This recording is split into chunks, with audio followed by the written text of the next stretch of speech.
All right, in the next section, I want to talk about a more interesting data type. Both the abstract data type and the implementation is a little more interesting than what we talked about before. And these are priority queues, respectively binary heaps.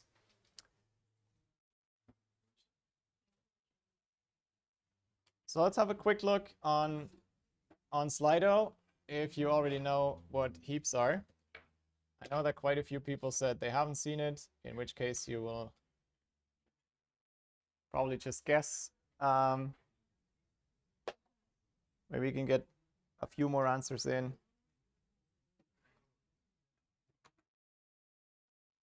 What is a heap ordered tree?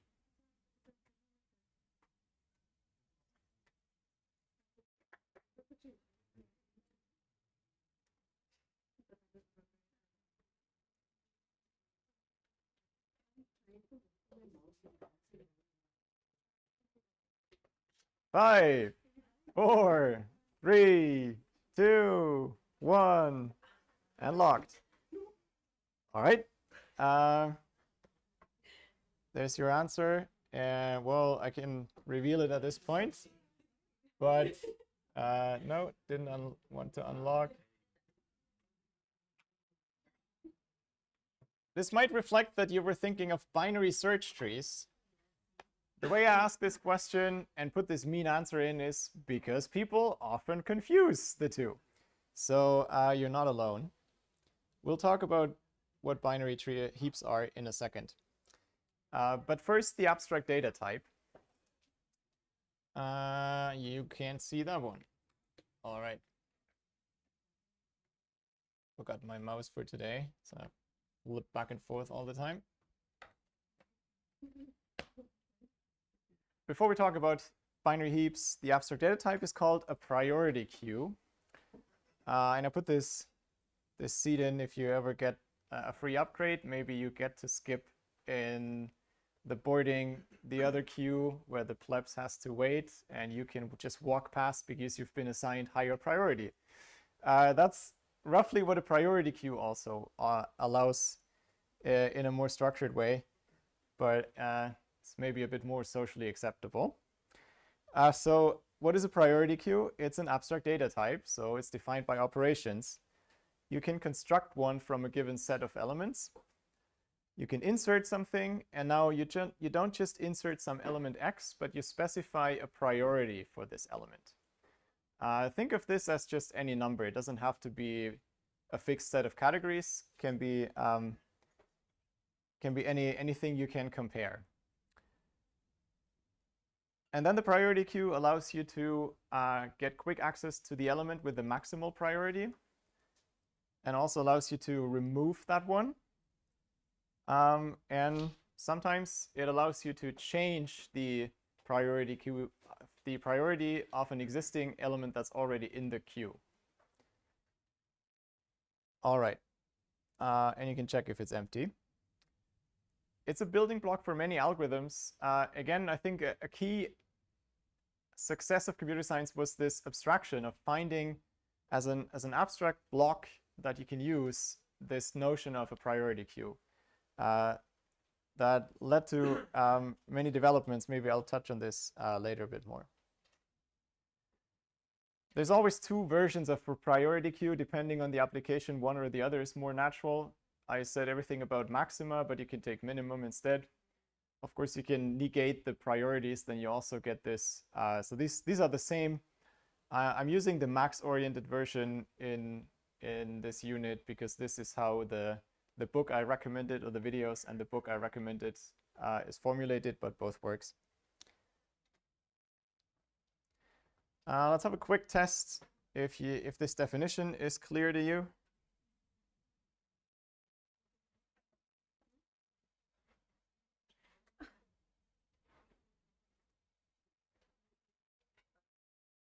If I could find the question, that would help.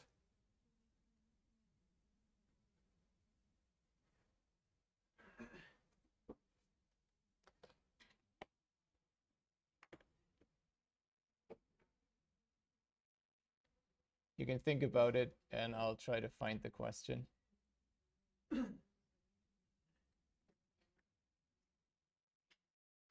There you go.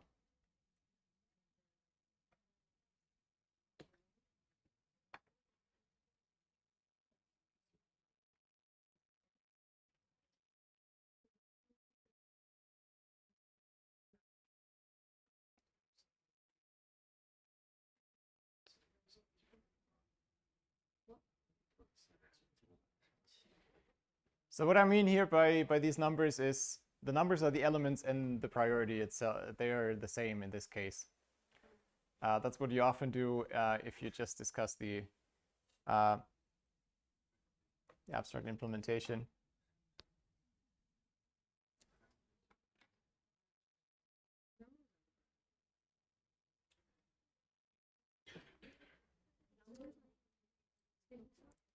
All right, many people have voted, and it seems quite clear. So let me lock it in 3, 2, 1.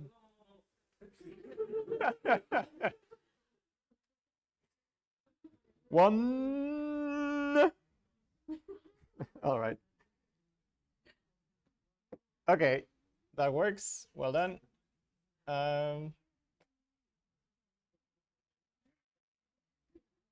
So the idea is you remove the smallest element, right? That's not so hard, but the thing is, it doesn't depend in which order you insert elements. Okay, you can do very simple things. So the abstract data type tells you what you should do, and there's easy ways to do that if you're willing to have a slow implementation. For example, you can just store all the elements that you insert into a list. So list here can be a Python list in that sense. Doesn't matter how it's implemented really.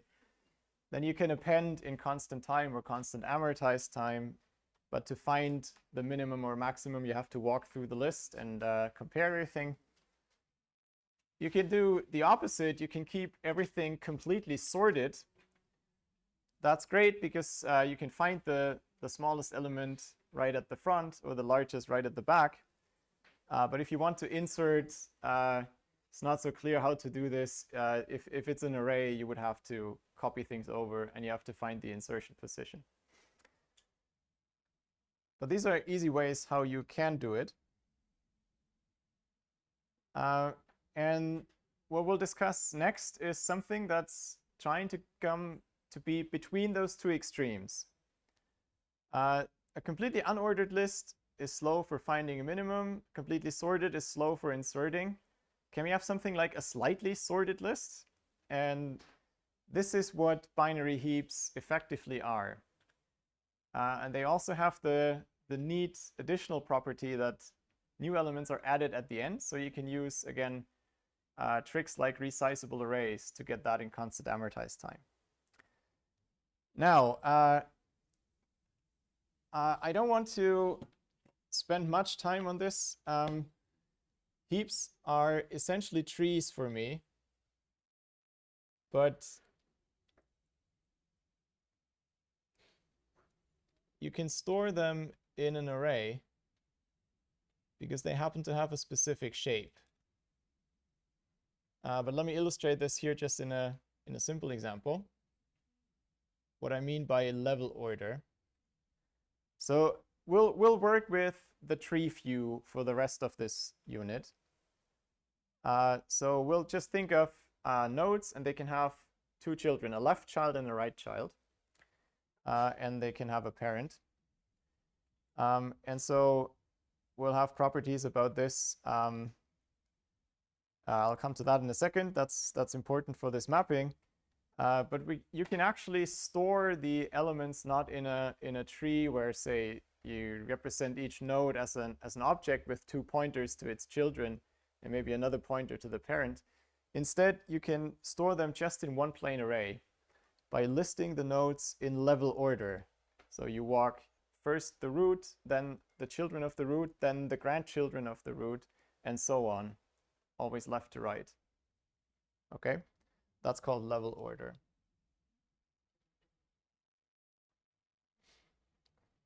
And there's a neat way, if you have a node, you can go to its 2 children or its parent in a heap by just doing arithmetic with the index. If you take I and multiply it with 2 and multiply it with 2 plus 1, you get to the children. That's because the heaps have a specific shape. So for this unit, we'll ignore the array view, but it's worth knowing that this is possible, because that's what makes heaps very efficient. You can use a contiguous piece of memory to store the nodes. You don't need pointers. But what we'll think of is in terms of the tree.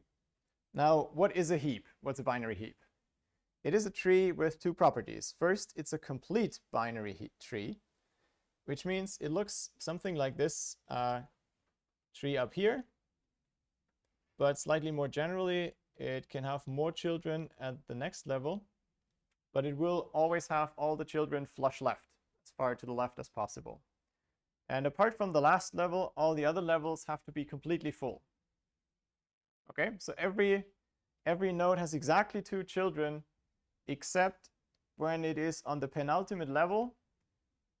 There might be some that have no children, and there might be one node that has only a left child. I have another example on the next slide. The second property is what the Slido question was asking for. It is heap ordered, where the key in every parent node is bigger than any key in the child nodes. Let's see an example that I prepared.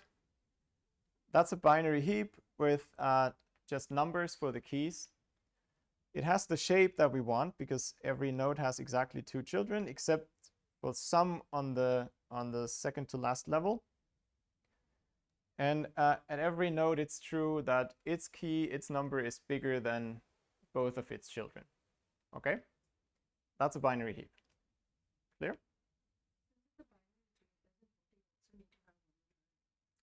Well, you can't always do that. If this is like a that has 10 keys, I guess, there's no way to have a tree with 10 nodes without having one node having only one child, or several having only one child. It just doesn't work out, if you think about it. So it's inevitable that the 40 has a single child, but this is the only sole exception. Every other node either has no children, because it's here on this last level, or it has exactly 2. Okay?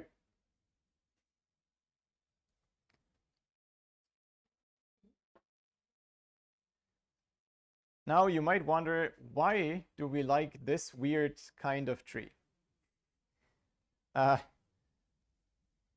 One good thing about it is, even though it's a binary tree, there's only really one shape of these binary heaps for every size. Because it's completely determined, you have to fill up all the levels except for the last, and the last one is everything as far to the left as possible, so there's no choice. And that makes it simple, so that's good. Also, this simplicity means that you can map from indices to from the nodes to indices in an array in an easy way. It's also good because the height of this tree is minimal among all binary trees. That's something we'll come back to. And you can navigate. So this is how you navigate the indices. I think I already said this, and we don't really need it in the future. So that explains why we want this weird shape, the complete binary tree shape. Why might we want the heap order? If you think about it as an array, that's, again, sorry for the flipping. Here it is formulated what is true on the array. For every index, basically the position I is smaller than half its index. So it is somehow sorted with the smallest, with the big element to the left and the smaller elements to the right. But it's not exactly sorted. It only says if I'm here at position I, then I'm bigger than I'm smaller than what's at half my index. So this is exactly this slightly sorted. And this turns out to be exactly the right notion for this. All right. The tree on the tree shape, it's easy to see that the root is the maximum. Maybe this is in the example. It's obvious because the root has to be bigger than all its children in key, and those also have to be bigger than all their children. So if there was any other element bigger than the root, there would be a violation. So the root has the maximal key.